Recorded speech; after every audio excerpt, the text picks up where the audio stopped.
this is a really good property, but it's online. Why am I paying you for? Why don't I just go off and find it myself? Like, I want to buy a property that's actually offline.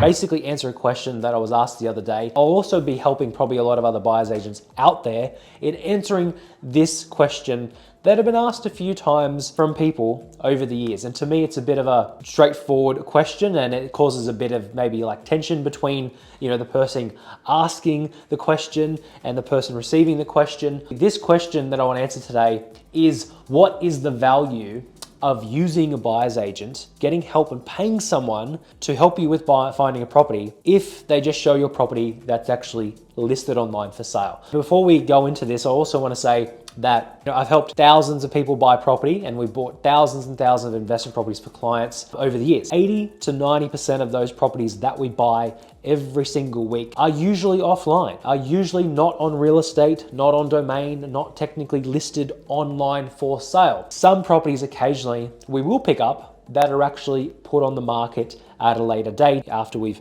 negotiated it, or they've been online technically marketed for sale. A very small percentage, maybe 10, 20%, probably even less than that. In my own investment journey, I have over 81 properties that I personally own, 81 plus properties. I bought, I'd say, half of them myself offline that were actually on real estate or domain. So some were off market, some were actually on market. And to me personally, it doesn't make a difference if you buy a property that's online or offline in terms of what kind of deal it is. You can get really good properties that are offline, that are not on real estate or domain, off-market sales, urgent sales, distressed sales, bank repossessions. But you can also get the exact same type of properties sometimes on the market. However, you can have a lot of competition with them sometimes. For those of you out there that haven't bought many properties, maybe you've only got 1, 2, or 3, the chances are, the odds are, you don't have enough experience to get those properties that are offline, and sometimes the ones that are on the market you might be constantly missing out for.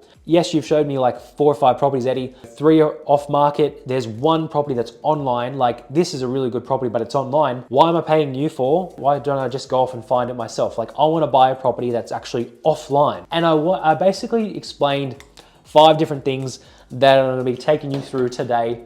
Basically, my responses and the answers to this particular question. If we pick up a property and let's say that it's an amazing deal, we buy it and it's actually on real estate or domain, it doesn't mean that it's not a good deal. It doesn't mean that just because it's actually listed on real estate or domain, it's not worth buying. With going through one and actually buying a property, yes, you might get presented a property that's actually online occasionally. Answer to the question that I want to explain to you today is the location. With the particular client that I was speaking with, they lived in Melbourne. We were picking them up a property in Perth, in Western Australia. They never have even been to Perth. They never were even in Western Australia. So they've never actually been there. They don't know the market. They don't know the location. Prior to that, they didn't even know which state to invest in, because they've seen, my stuff online. They've been following for a while. They saw the results that we bought for, in Adelaide and in Queensland and New South Wales, how the market's doubled. And now I've said, look, personally, if it was me, I can't give you financial advice. I would be trying to pick up a property, or as many properties as I can, in Perth right now. In the terms of that guidance, I was basically guided them to that Perth market, presented them a property. That's where they said, well, this property is online for sale. Like, why am I using you for? Why don't I just find it myself? The first answer to these 5 points is the location. That particular client, they've never been to Perth. They don't know about Perth. They've never been to Western Australia. So you wouldn't even know anything about it if you didn't use myself, or even if it's another buyer's agent. You wouldn't even been looking at that location to begin with. I personally do the research, the due diligence about which location is going to have the most growth, the best yields, which ones aren't in, flood zones and bushfire zones, and which pockets are better than others. They probably would have bought in Queensland, or bought in Sydney, or bought in Melbourne. I directed them to multiple properties that were actually in Perth that were going to have the best amount of growth in the shortest amount of time with the highest rental returns. You're getting property investment guidance or advice from someone that actually, like myself, that has 81 plus properties. And if you're buying your first or second, you wouldn't even been thinking about buying that in that location to begin with. Do you know value? If you have no experience with buying property, do you know value when you see it? Because knowing what is good value and what isn't value, it takes a lot of experience to build. You can't just look at property and think, oh, that's good value, if you have no point of reference. A prime example with this is someone was given a bar of gold which was like 1 kilo bar of gold, which might be worth, I don't know how much that's worth in gold. I don't know what the gold measured at in gold right now, but let's say it's worth $200,000. If someone didn't know the value of gold or what gold was, then they would take the bar of gold and be like, I don't like this color, let's throw it away. And they would just get rid of it because they don't know what it is. So when a buyer's agent like myself or any other buyer's agent out there that you deal with in the future, if you don't know what value is because you've never bought before, you haven't built a property investment portfolio before, you haven't done the right research, you haven't took the right guidance, or maybe you've been given like the wrong information growing up. They get told to buy one property, pay it off, only buy a house, only buy in this area, only buy a property with this amount of bedrooms, this amount of bathrooms. Like that's all incorrect knowledge. If you do the average thing that everyone else does, then you get average results. Then you become the average Joe Blow that has one property or no properties for the rest of their life. To summarize is you wouldn't know the value of a property even if it was a good value or not a good value. If you had 5 properties side by side and they're in the same location, like you wouldn't know which one's better. You just simply don't have the experience. The third thing I want to talk about today is the priority. What is your priority? Is your priority getting an amazing deal that's, let's say, 50,000 or 70,000 under market value and making 70 grand on the way in? Or is it simply buying a property that's off market? Because if there was 2 properties side by side, one was on market and it was 70,000 on what it was worth, and one property that was off the market and was market value, the question that I asked you is, which one would you take? The one that's on market, but it's a great deal, it's 70,000 under what it's worth, or would you take the one that's off market and market value? That's the real priority. It's not about whether it's on market or off market. Yes, we get phenomenal deals off market. Yes, we get 80, 90% of properties that we get off market. But I'm doing this video to explain with you, plain and clear, that if it's on market, doesn't mean that it's not a good deal. It doesn't mean that I wouldn't buy it. I bought 50% of my entire portfolio that was actually on the market, right? So it's about identifying that, knowing what's a good deal, knowing what's a bad deal, and learning and growing and experience, that experience, that knowledge to build your portfolio. That's the priority. Like that's number 3. Like your priority should not be, I want to buy a property that's, looks fancy, that's a house. I want to buy a property that's off market so I can tell people I used a buyer's agent and it was off market. I don't want to seem silly, because that's at the end of the day, I think people are trying to protect their own ego with saying, oh, I could have found this myself, which in reality, you weren't going to find it yourself because you weren't even looking in the market to begin with. You didn't have the value, or you didn't have the knowledge to actually understand what was good value, what was not, what type of property to buy. Should I buy a house, a townhouse, a unit, based off your borrowing capacity? What's a good location or a bad location? Priority should be buying and making money on the way in, not caring about if it's on market, off market, has blue carpet or green carpet or tiles. It doesn't matter. It's not about that. The 4th thing that I want to talk about is having the actual confidence to buy it. Using a buyer's agent like myself or like someone else, I built up obviously a lot of confidence with buying properties and knowing what properties are good and what properties are bad. And that's how I have the confidence to build my portfolio to 80 plus properties. And that's why I go on television and Channel 7, Channel 9 and all that kind of stuff. And why I'm on the news all the time, because I have confidence and I know what I'm talking about because I've got the actual experience. Now for you, those out there that may only have 1 or 2 or 3, likely you wouldn't have the confidence, even if a good deal came along, to pull the trigger on it and actually buy it without someone being there to guide and hold your hand. And that's a good thing. Like that's what a buyer's agent, that's what someone is there to help you with. Over time, you get the confidence by doing it again and again and again. And that's where we're here to help our clients and guide them through that process. Working with myself, even if it's or any other buyer's agent out there, even if it's a property that's online or off market, we've got the confidence to say this is a good deal, and that could save you an immense amount of time, effort, and money along the way. The 5th thing that I want to talk about is work that goes into actually negotiating a property.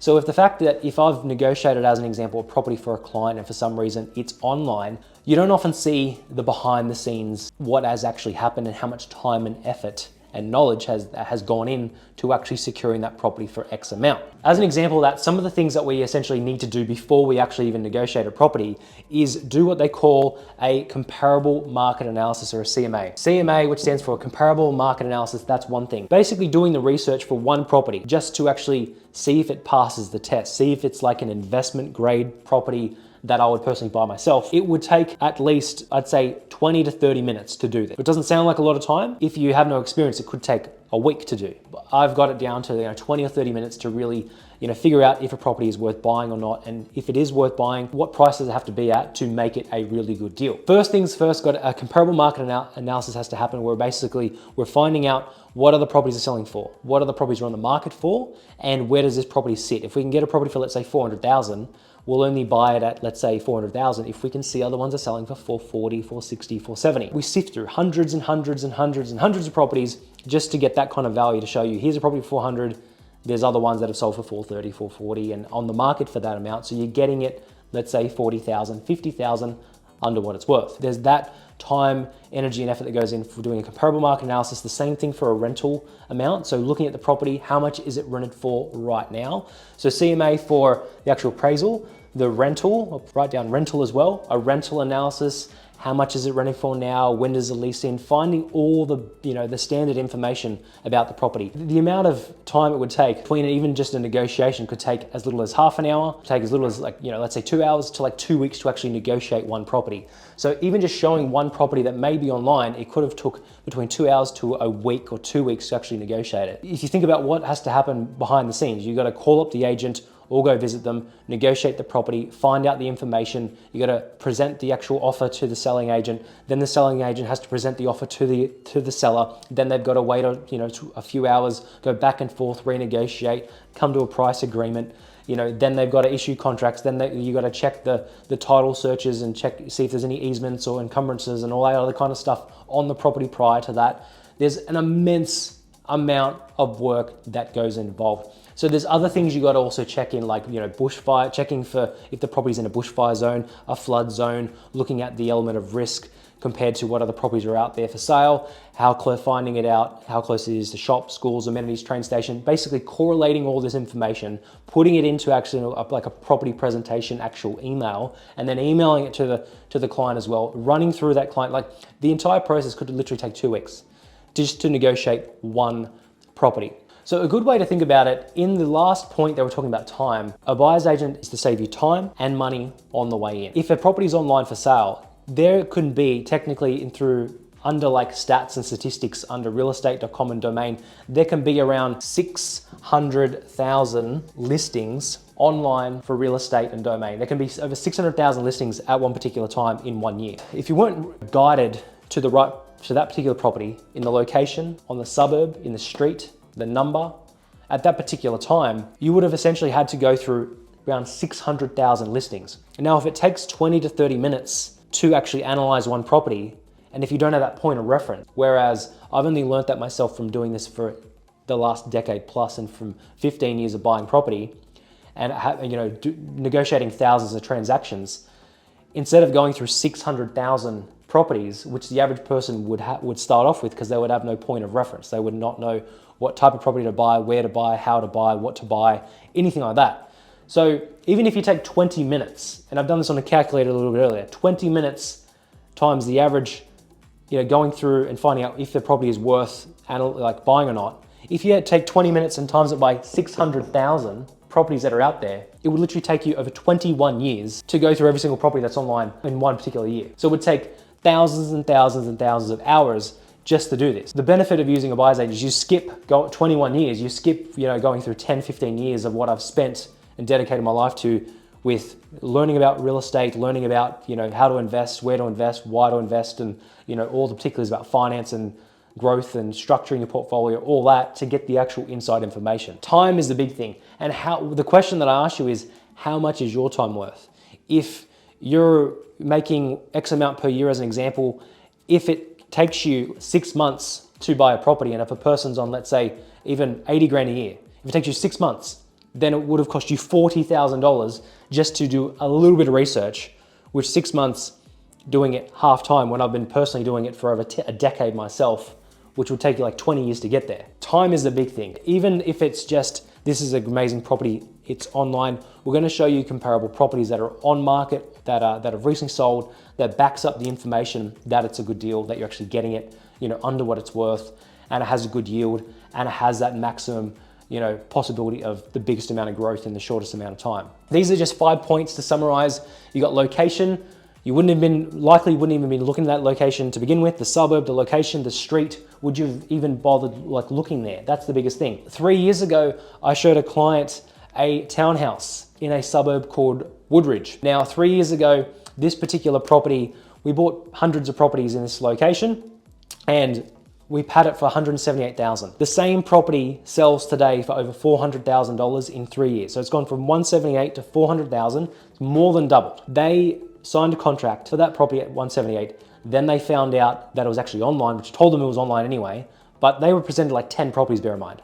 And 9 of them were off market. They just so happened went with the one that was on market. When they found it was online, they're like, Eddie, this is online. I could have found this myself. I'm like, mate, you weren't even looking in Queensland. You haven't even been to Queensland. How would you have found it yourself if I didn't say, look at this address, buy this property, it's a great deal. So yes, it's online, but out of 600,000 listings in that particular scenario, which they didn't end up buying, and they're probably kicking themselves right now, the knowledge that took me over a decade plus and buying thousands of properties to be like, buy this property, I would personally buy this property. Can't tell you to buy the property, but I would personally buy this property if it was me for 178,000. They didn't buy the property and they never ended up buying. After that, I showed them multiple properties and they just changed their mind, or they, bought property on their own or whatever it is, but they never ended up buying the property for 178 and now it's worth $400,000 simply because they saw that it was on real estate and they thought, well, anyone can buy this. No one bought it. Another client ended up buying and they made over 200K on that property, and they bought like 6 other properties after that. We buy 80-90% of properties that are not on real estate or domain. But this video is simple. It's here to explain that just because if it's for some reason a property is online doesn't mean that it's a bad deal. I bought properties, 50% of my portfolio, again, that was on the market. It's purely the circumstances of the sale itself. Third thing is the priority. Like, what are your priorities again? Is it to get an off-market sale or is it to get the best sale possible? Sometimes the best sale possible may be online. 90% of the time it will likely be offline, but 10% of the time it could be online. So don't rule them out. Like that's being very narrow-minded, and it's not the right way to do things, because I bought 40 plus properties myself that were online. Confidence again, if you've only got 1, 2, 3 or no properties, like even if the best deal smacked you in the head, you likely wouldn't have the confidence to say, yep, I'll take it, because you probably would have got too scared about the pest and building report. You probably would have got too scared about the property having strata or it having an easement on it. Like I've heard it all before, and I've seen people piss opportunity up the wall just over like 1,000 or 2,000 or something silly. Confidence, last one, and time. How much is your time worth? If you just pulled the trigger and bought a property 6 months ago, you probably would have already made $100,000. Time is money. Even if you're trying to getting around paying a buyer's agency fee, again, there's clients out there that I don't want to deal with, and there's clients that I've literally, refunded and said, I don't want to, it's not going to work out between this scenario, and clients that have, wanted to become clients and then we didn't end up taking them on anyway. In that scenario, time, how much is your time worth? That is the big question, because every month you could delay, you could be paying $30K, $50,000 more for the exact same property, and you got to have your priorities right about, I'm trying to make money, not about trying to save money. It should be about trying to build your portfolio to get you to where you want to be long term. That's exactly how my mentality has been ever since day one. I'm here to build my portfolio to get as big as possible, to provide, the financial freedom and everything like that comes along with it. Thank you for watching. If you have any questions, comment below, smash the subscribe button, and I'll see you in the next video. Bye for now.